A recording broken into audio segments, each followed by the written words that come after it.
Hello and welcome to Lavneesh sir की class.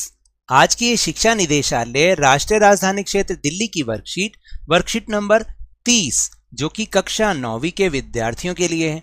यह ली गई है सामाजिक विज्ञान के अर्थशास्त्र विषय से, जिसमें हम समझने का प्रयास कर रहे हैं और जारी रख रहे हैं पाठ संसाधन के रूप में लोग, इसके भाग 2 को। तो चलिए बिना समय गवाए शुरुआत करते हैं मेरे साथ और समझने की कोशिश करते हैं। तो जैसा कि आपको पता है, पिछले भाग में हमने ये समझा था कि लोग संसाधन के रूप में कैसे होते हैं, यानी जो जनता होती है किसी भी देश की, उसमें किन चीज़ों का निवेश किया जाए ताकि वो मानव पूंजी बने, मानव संसाधन बने और देश के काम आए। इन सब बातों के बारे में हमने पिछली वर्कशीट में जाना। चलिए आज जानते हैं कि आखिर आज की वर्कशीट में क्या है और इससे आगे समझने का प्रयास करते हैं। किसी भी अर्थव्यवस्था के क्रियाकलापों को 3 प्रमुख क्षेत्रकों प्राथमिक, द्वितीयक और तृतीयक में वर्गीकृत किया जाता है। देखिए, सबसे पहले आपको बता दूं कि जैसे मान लो आप अपने चारों तरफ बहुत सारे काम धंधे होते हुए देखते हैं या नहीं देखते ना। कितने सारे काम धंधे हैं, कोई रिक्शा चला रहा है, कोई मैकेनिक है, कोई बस चला रहा है ना, कोई ऑटो भी चला रहा है, कोई दुकान वाला है जिसमें परचून की दुकान है, पान वाले की दुकान है, ना जाने कितनी दुकानें शामिल हैं। तो आपने देखा होगा कि आपके चारों ओर बहुत सारे क्रियाकलाप हो रहे हैं और इतने सारे क्रियाकलापों को फिर 3 प्रमुख क्षेत्रकों में बांटा जाता है और उनको हम कहते हैं प्राथमिक क्षेत्रक, द्वितीयक क्षेत्रक और तृतीयक क्षेत्रक। और ये तीनों के तीनों ही हमारे अर्थव्यवस्था में योगदान देते हैं या नहीं देते।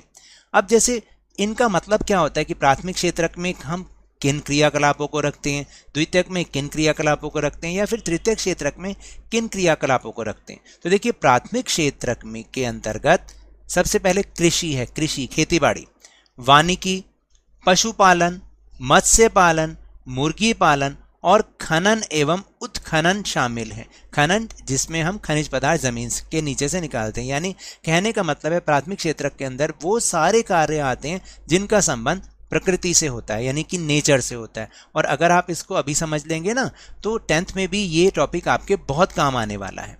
तो प्राथमिक क्षेत्रक समझ में आ गया, जो प्रकृति से संबंधित हैं, जैसे कृषि खेती बाड़ी करना, वानिकी यानी वन से संबंधित, पशुपालन, मत्स्य पालन यानी मछली पालन, मुर्गी पालन, ठीक है, ये सारी चीज़ें किस में आएंगी, प्राथमिक क्षेत्रक में आएंगी। फिर दूसरा है द्वितीयक क्षेत्रक। द्वितीयक क्षेत्र में विनिर्माण शामिल है। विनिर्माण का मतलब क्या होता है कि हम कोई चीज़ बनी हुई है, देखो निर्माण मतलब कोई चीज़ आपके पास बनी बनाई आई और आपने उसमें कुछ प्रक्रिया लगाकर उसमें थोड़ी सी कुछ और वैल्यू ऐड कर दी, यानी उसके मूल्य में वृद्धि कर दी। जैसे कि आपके पास आपने आटा खरीदा, आटा तो पहले से ही बना हुआ है, गेहूं से आटा बना हुआ है, लेकिन अगर आपने उस आटे से बिस्किट बना दिए अपनी फैक्ट्री में कुछ मशीनों में डालकर, उनको बेक करके या जैसे भी करके, ठीक है, तो उसको आपने बिस्किट में परिवर्तित कर दिया, यानी आपने उसके मूल्य में वृद्धि कर दी, आटे से बिस्किट बन गया। तो ये सब क्या है, ये द्वितीयक क्षेत्रक के काम है, इसको हम विनिर्माण कहते हैं। यानी जितनी भी फैक्ट्री, कारखाने, वो सारे के सारे द्वितीयक क्षेत्रक में आते हैं, क्योंकि उसमें कच्चे माल को अंतिम उत्पाद में या तैयार माल में चेंज किया जाता है, ठीक है। तो ये सारे हो गए द्वितीयक क्षेत्रक। फिर है तृतीयक क्षेत्रक। तृतीयक क्षेत्रक अपना ना तो कुछ बनाता है ना कुछ उगाता है, वो केवल सेवाएं देता है, अपनी सेवा देता है। जैसे तृतीयक क्षेत्रक में व्यापार, परिवहन, संचार यानी कि मोबाइल टेलीफोन आदि, बैंकिंग यानी बैंक, बीमा, शिक्षा, स्वास्थ्य, पर्यटन सेवाएं इत्यादि शामिल किए जाते हैं। यानी तृतीयक क्षेत्रक में सारी की सारी सेवाएं आती हैं। जैसे कि आप इस चित्र में भी देख रहे होंगे, इसमें तीनों क्षेत्रकों के उदाहरण हैं। ये पहला जो कृषि कर रहा है, ये प्राथमिक क्षेत्रक। फिर इसके बाद ये जो दूसरे आपको फैक्ट्रीज नजर आ रही हैं, क्योंकि इसमें क्या हो रहा है, कुछ ना कुछ उत्पादन किया जा रहा है, किसी चीज़ को, कच्चे माल को लेकर तैयार माल में बदला जा रहा है, तो ये हो गया द्वितीयक क्षेत्रक। और अगर आप यहाँ पर देखें, ये परिवहन के रूप में जो सेवाएं, जैसे जल परिवहन के रूप में सेवाएं हैं, वायु परिवहन के रूप में सेवाएं हैं, ये सारे क्या हैं, ये हैं तृतीयक क्षेत्रक। समझे आप इस चित्र में। फिर यहाँ पर आपको वो लिख के भी समझाया गया है कि अर्थव्यवस्था के क्षेत्रक कौन कौन से हैं। अर्थव्यवस्था के क्षेत्रक प्राथमिक क्षेत्रक में क्या आ रहे हैं, सीधे भूमि और जल से जुड़ी हुई क्रियाएं। द्वितीयक क्षेत्रक में उत्खनन एवं विनिर्माण क्रियाएं, जो अभी आपको समझाया। और तृतीयक क्षेत्रक में सारी सेवाएं, याद रहेगा ना। ये जितने भी क्रियाकलाप अभी अभी ऊपर हमने समझे, ये क्रियाकलाप राष्ट्रीय आय में मूल्यवर्धन करते हैं, यानी राष्ट्रीय आय को बढ़ाते हैं। यानी राष्ट्रीय आय का मतलब जितना एक साल के अंदर पूरे देश की जनता कमाती है उसको हम राष्ट्रीय आय कहते हैं। ये क्रियाएं आर्थिक क्रियाएं कहलाती हैं। आर्थिक क्रियाएं समझ गए, यानी जो क्रिया रुपए पैसों के लेन देन से संबंधित हो, यानी धन कमाने से संबंधित हो, उसको हम आर्थिक क्रिया कहते हैं। किसको? वो सारी क्रियाएं जो धन कमाने के उद्देश्य से की जाती हैं आर्थिक क्रियाएं कहलाती हैं।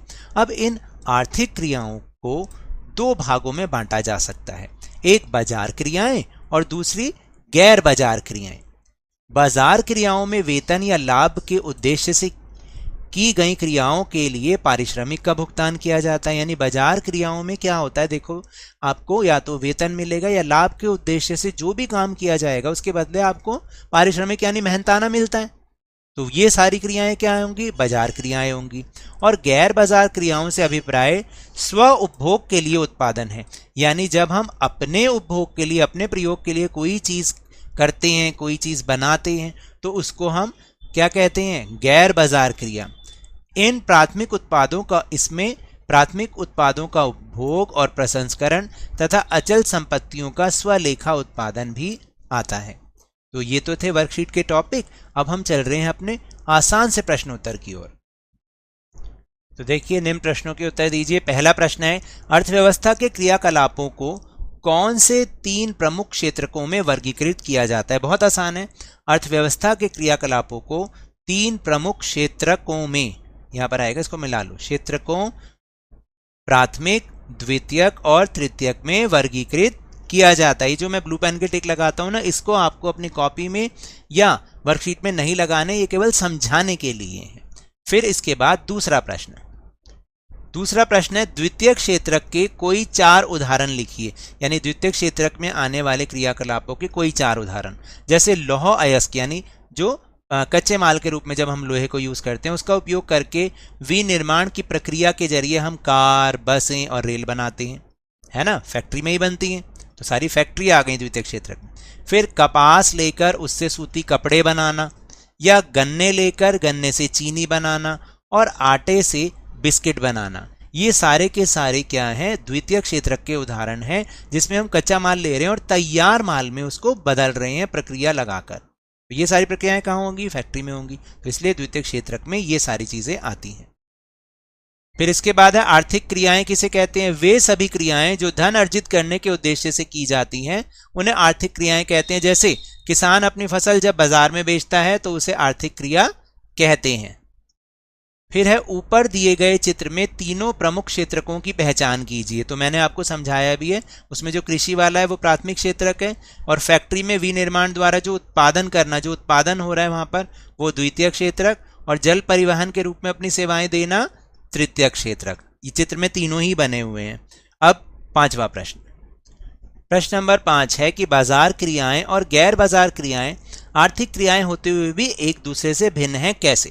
तो आपको एक टेबल बनानी है जिसमें एक तरफ बाजार क्रियाएं, दूसरी तरफ गैर बाजार क्रियाएं लिखना है। देखिए, बाजार क्रियाएं में सबसे पहले हम उनका अर्थ लिखेंगे कि इनमें पैसा कमाने के लिए गतिविधि करने वाले को भुगतान किया गया पारिश्रमिक शामिल है। यानी भुगतान, जो भी गतिविधि वो कर रहा है पैसा कमाने के लिए, उसके बदले उसको पारिश्रमिक यानी मेहनताना मिल रहा है।